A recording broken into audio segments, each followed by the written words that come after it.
reader for this evening is Grant McOmie. Grant McOmie is a Pacific Northwest broadcast journalist, teacher, and author who writes and produces stories and special programs about the people, places, outdoor activities, and environmental issues in the Pacific Northwest. A fifth-generation Oregon native, Grant's roots run deepest in the Central Oregon region near Prineville and Redmond, where his family continues to live. He produces a weekly program of GRANT'S GETAWAYS in partnership with Travel Oregon. The half-hour program airs each Saturday on KGW-TV. Grant has received many awards for his works, including numerous Emmy Awards from the National Academy of Television Arts and Sciences. He shares the distinct honor of the Edward R. Murrow Award for news coverage from the Radio Television News Directors Association, and he has been recognized with many Oregon AP News Awards over the past 3 decades.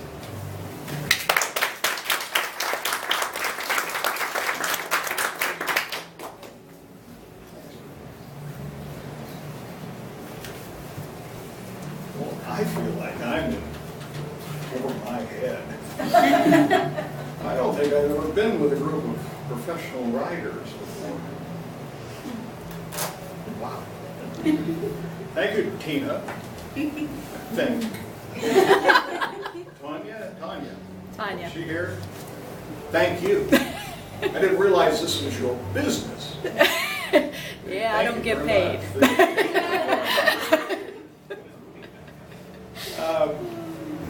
you. I don't get a chance very often to visit with folks who may or may not watch our television program, but it's always a pleasure to visit with people because most of the time, and now 33 years of television work, it's such a one-way street. The messages go out, the content goes out, you hope and pray. Maybe it isn't too much different from writing, but you hope and pray that somehow it connects with people and maybe affects their lives in some fashion. So if you're a viewer of our content on KGW or on the internet, thank you. And if you are not, try to find us. KGW Saturday night, GRANT'S GETAWAYS. The program goal, like my work, has been to connect people, whether they're longtime residents or newcomers to our area, although most of us are newcomers in some fashion or not. It just has to do with dates, doesn't it? I mean, we all came from somewhere else, no matter how many generations we've been here. But I like to think that our work connects people with Oregon. We travel the state, and as the line goes, we capture the people, places, and outdoor activities of the state. I had 25 years of experience working at K2. Prior to that, I worked in Portland, the ABC affiliate. Prior to that, I worked at Como in Seattle, where I really cut my teeth in the news business, and learned very quickly that I really didn't want to chase ambulances, that I had no appetite for murders, mayhem, crime in the streets. It wasn't me. And I also had the distinct pleasure of meeting gentlemen at the time in 1984, 30 years ago this spring, who encouraged me to take a different approach to my work. And thank God I had the chance to spend time with Charles Carroll. He was coming through Seattle. I had been on the job 6 months at Como, and the producer came yelling down the hallway, yelling my name, saying, "Grant, we've got a guy for you. We've got the guy for you. We've got somebody who shares your passion for travel and outdoors and people stories. And we want you to interview Charles Cole." Well, here's the deal. I'm 6 months on the job. I've completed an internship at KGW and worked as a news writer, so maybe under my belt at that time I've got 18 months of experience. And here they come asking me to interview an icon of our industry. His roots run to the earliest stages of television, and traveled the world, seen it all, done everything. And I get to interview him. And I had 2 weeks to prepare for the interview. And I was sweating bullets. I'm telling you, it was just probably the biggest challenge I've ever faced. It had nothing to do with producing a story for television. So I went to work crafting a list of questions that would be insightful, deep, and would probe into the intricacies of his mind and his thought processes, how Mr. Perrault does his work. No simple yes or no answers would do. I had to find just the right list of questions. And I ended up sweating bullets, developing this list of questions I had in my hot hands when I showed up for the interview. 10 questions. I was allowed 15 minutes to chat with him. That was it. I got 15 minutes with one of my heroes in the business. And so I met him. And he was bigger than life. Well, he stood 6'4" and probably weighed about 240. He was a big guy. And he had that distinct voice. And if you watched On the Road with Charles Perrault on Sunday morning on CBS, you remember his distinct voice and his tone and his way of telling stories. Less is more. He would write so well and craft his stories using sound and pictures. There are a handful of journalists that are able to do that kind of storytelling today, not very many. But anyway, he was very gracious, and I was introduced to him, and I stood in front of him holding on. In those days, we had clipboards. You probably remember clipboards. So I had my list of questions on this clipboard. And I've got a death grip on the clipboard. I'm not kidding. I'm sure my fingers are white. And he is like, the life vest of my future here in my career path. And I'm just shaking, just trying to hold it together. And he looks at me, introduces, good to meet you, and shall we sit down? And yes, listen, I got 15 minutes, and I really want to talk to you. And here I am sitting down with my clipboard. And he says, I see you have a list. Can I see it? I said, well, sure. He takes the clipboard in his hand, and he unclips the piece, and he kind of glances through it. He gives me a, yeah, no, yeah. Nice list. And then he takes it and he just, that's what he does. And my mouth, wide open, jaw dropped to chest.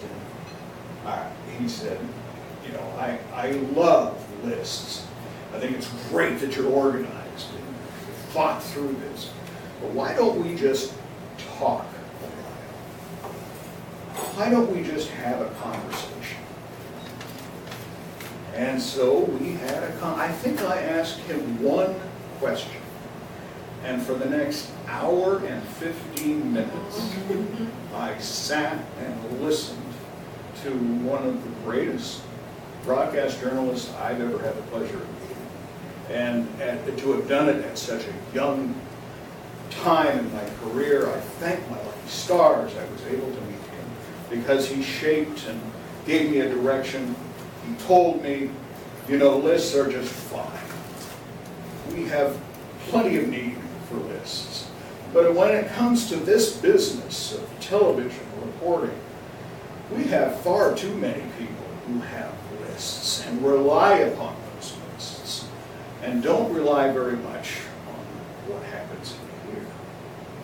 So if you want to do what you tell me you want to do, and travel to great outdoors, meet people and produce stories, I want you to consider not only bringing your list, but bring your heart into your writing as well. And it was a lesson that has stayed with me to this day, 30 years later.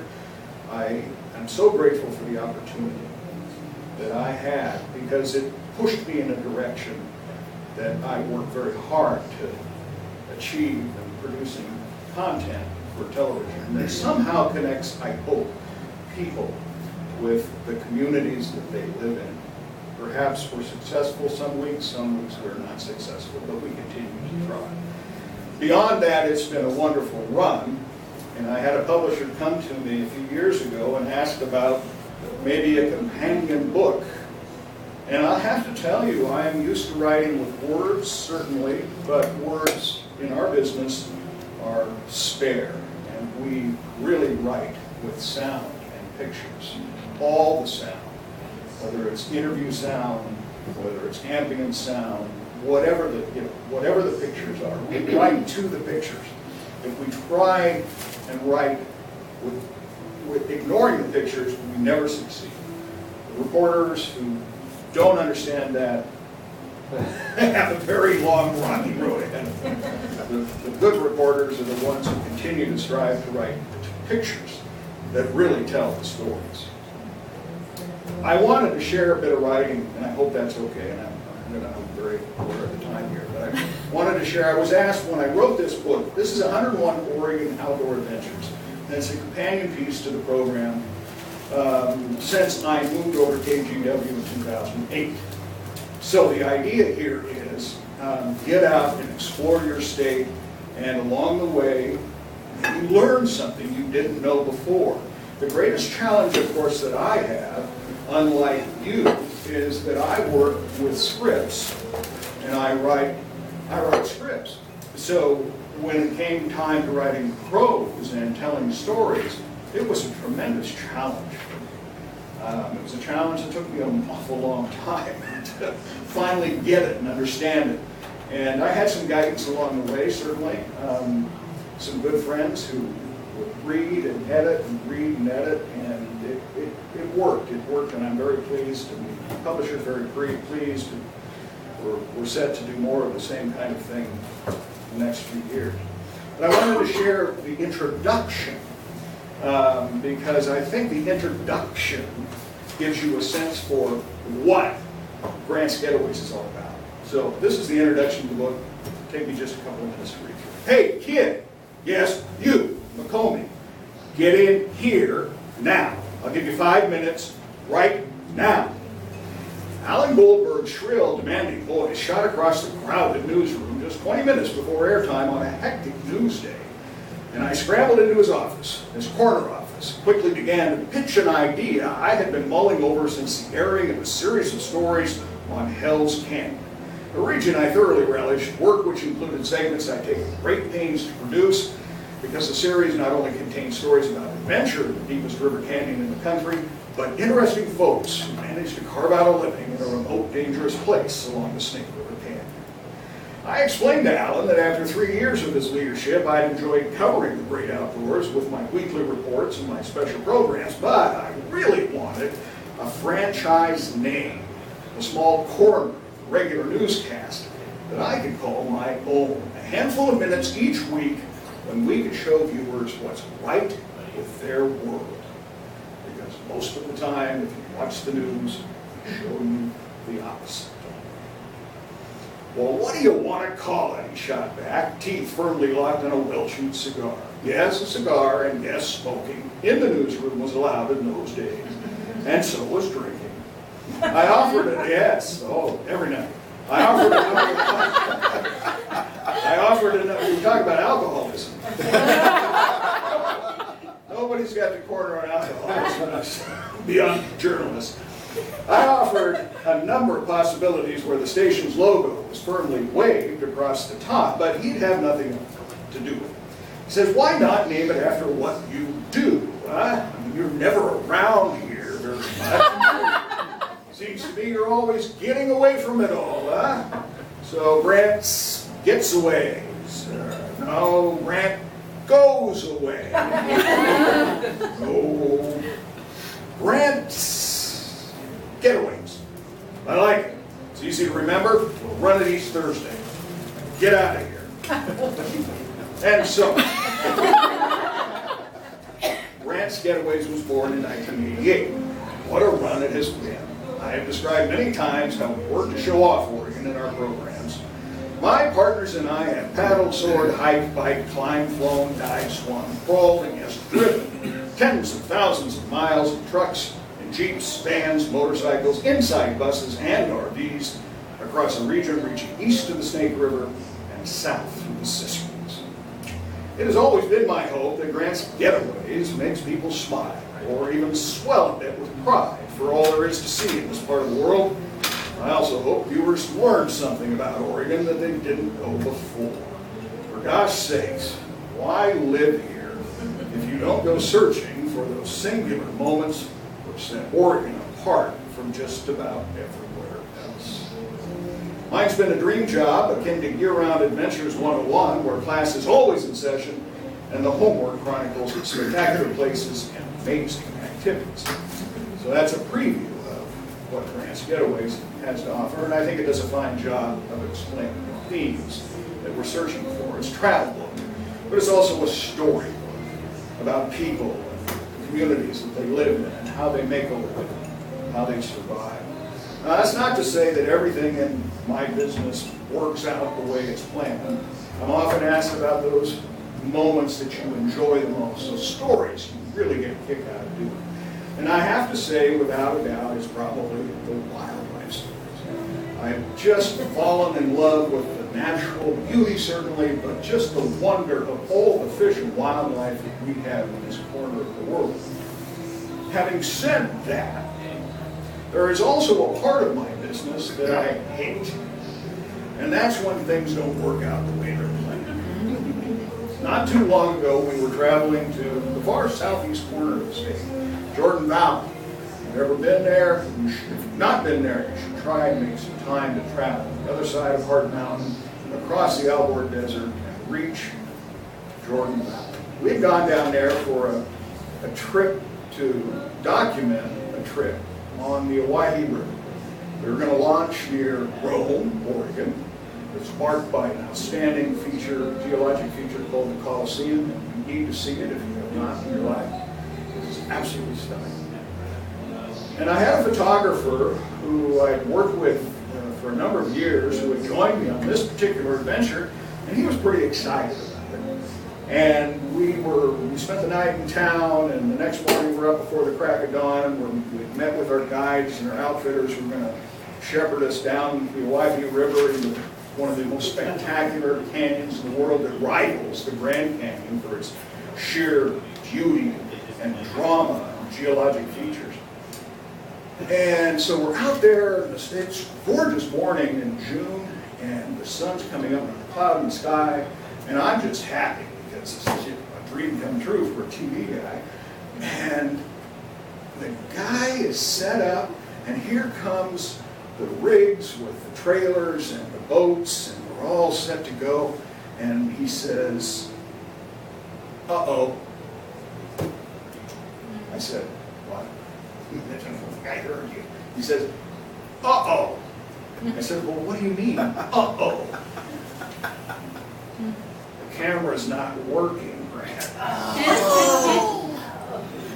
I got 10 people sitting over here ready to go hit the water. And he says, "Uh-oh, we're not going today." I said, "Well, what can we do?" He says, "Well, I don't know. Let me work on this for a while. I gotta take some time with it. Figure out what's wrong. I don't know." So he's shifting batteries. He's plopping. This is in the days when we shot videotape on beta cartridges, and he's putting the tape in, putting it out, taking it out, putting it in, taking it out. He's restarting, rebooting the whole thing, and God, an hour later, he's still no further along. And I said, "Mike, what do you think?" He said, "I got to call the shop." So back over to the crew, 10 guys standing around waiting, and I said, "Well, we're not going today. We can't shoot anything. I'm sorry. We didn't bring a backup camera, a $40,000 backup. We didn't bring it." So back to town we go. We get on the horn, call the technical boss. "Here's what's going on. We can't figure it out. The engineer's 8 hours away in Portland. That ain't going to happen. Look, let us figure it out on our end. I'll call you right back."